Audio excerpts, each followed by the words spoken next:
आज खूप दिवसातून अहोनी किचनमध्ये एंट्री केली होती. काम करण्यासाठी नाही बरं का, नाही तर तुम्हाला वाटेल काहीतरी काम करू लागतायत, असं नाही, काही लुडबुड करायची होती.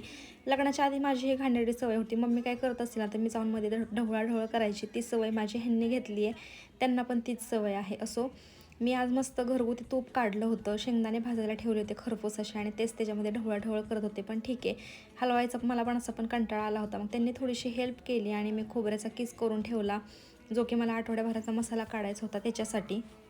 दुपारी धनुषला म्हणलं की तू होमवर्क करून घे, म्हणून त्याला डायरेक्ट झोपच आली. तुमची मुलं पण अशीच करतात का? माझा बाबू तर असंच करायला लागलाय.